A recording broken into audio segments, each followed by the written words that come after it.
An Australian Medical Assistance Team is an official Australian government multidisciplinary healthcare team deployed in response to national or international disasters where assistance is requested by the impacted government.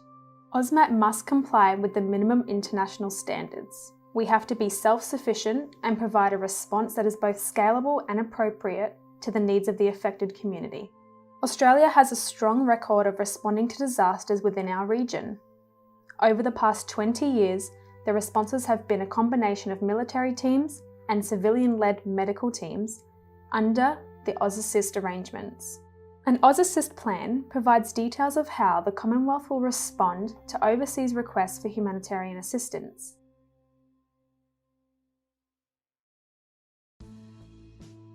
(2010) floods Pakistan.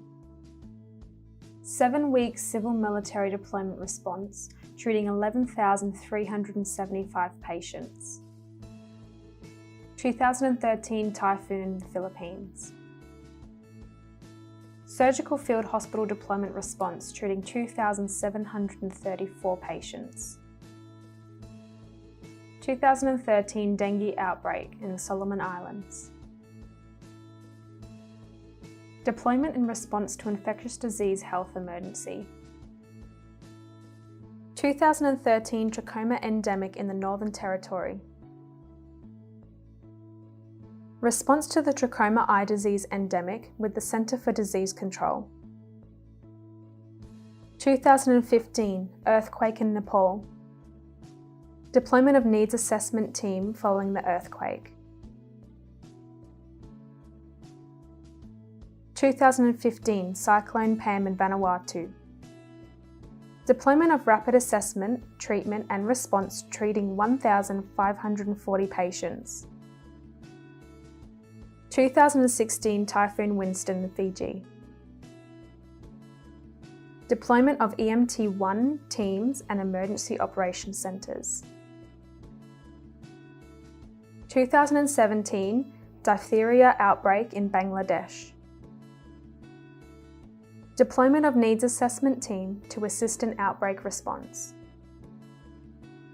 2018 Cyclone Gita in Tonga. Deployment of AUSMAT and NZMAT needs assessment teams to support in health response.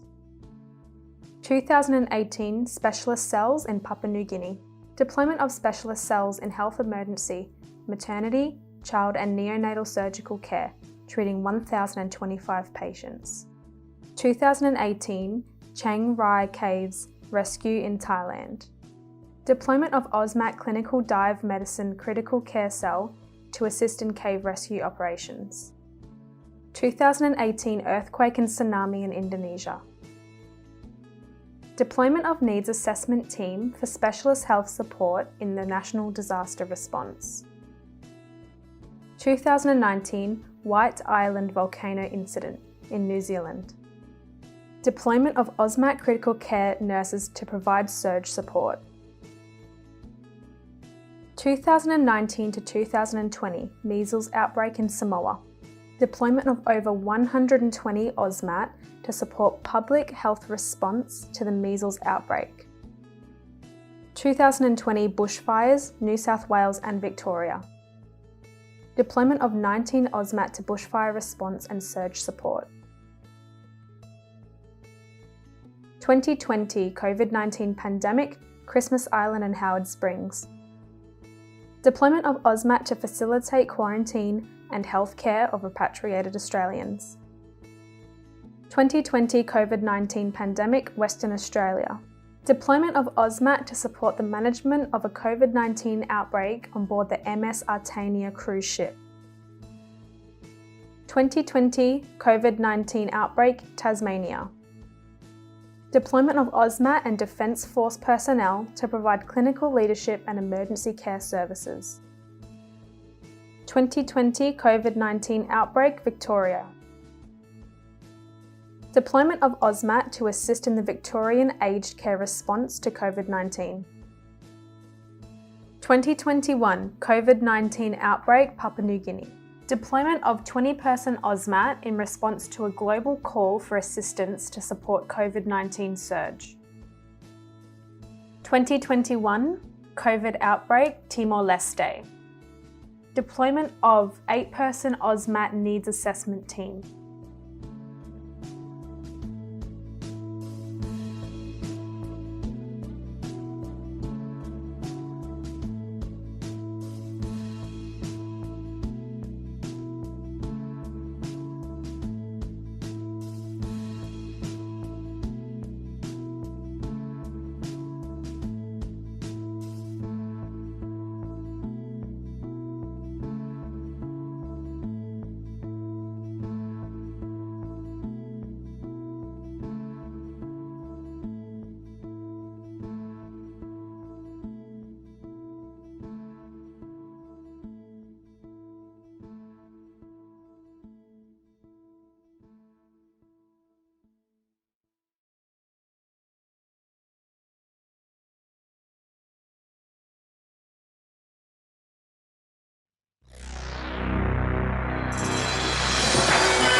On the night of Saturday, October 12, the open-air bars and cafes of Kuta Beach, Bali were packed. There were tourists on their first trip overseas, football teams, families, most of them Australians. At around 11 p.m, a Mitsubishi van packed with explosives made its way through the traffic down Kuta's main street. It was heading for the Sari Club, where posters put up earlier had advertised an explosive party to be held that night. The vehicle stopped outside. Its driver jumped into another car which sped away. Moments later, the street exploded.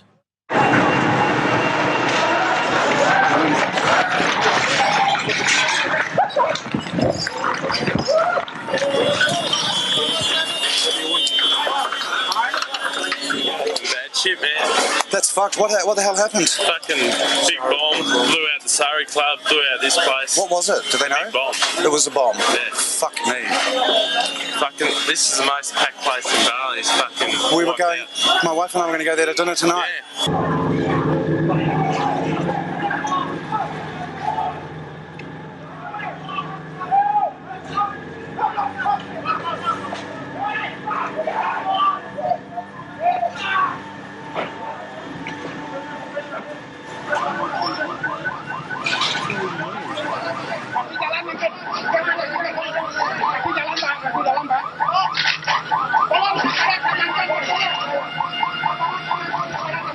I really need an answer on these guys because they're about to go out the door, and if there's no room for them, they're wasting their time.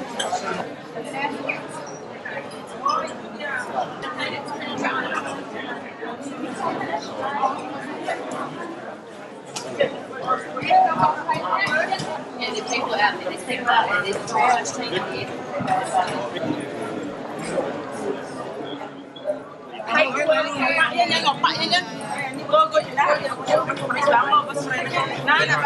It doesn't matter, it's only painkillers that matter.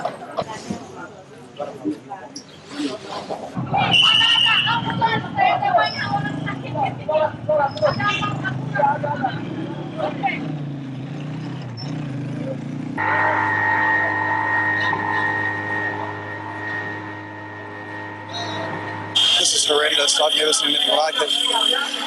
People are burnt everywhere. Everything has gone. The whole street.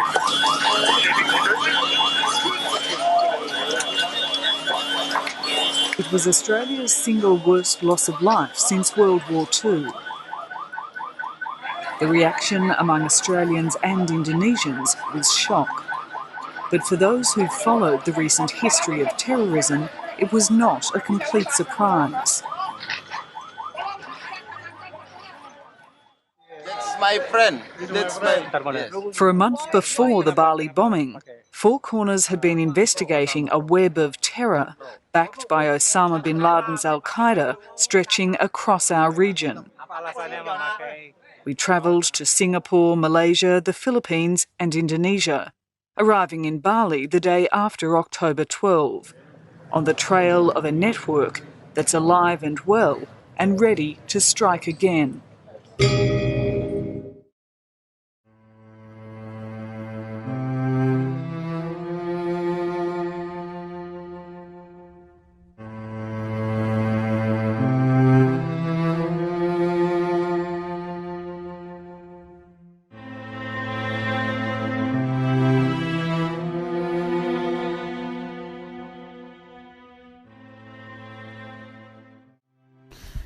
I find it difficult to give it justice to describe what was it like in the back of that aircraft. The patients were stacked 3 or 4 high on their stretchers. It smelled of burnt flesh and somebody had barley belly, so it smelled like diarrhoea as well. It was hot, it was terrible, and I kept on thinking, who would do this to Australians? It wasn't in our psyche to have something like this happen to us. But we got them all back to the Royal Darwin Hospital. They were given a chance. From the flames of Bali, a National Response Centre was established. In 2004, the NCC-TRC was announced by the Howard government. It maintains a permanent AUSMAT response capability as part of its role in Australia's readiness for local, national and international disaster responses. In 2009, jurisdictions and the Commonwealth agreed to create a multi-jurisdictional capability, AUSMAT, designed to be self-sufficient, experienced teams that can rapidly respond to the disaster zone to provide life-saving treatment to casualties in support of the local health response.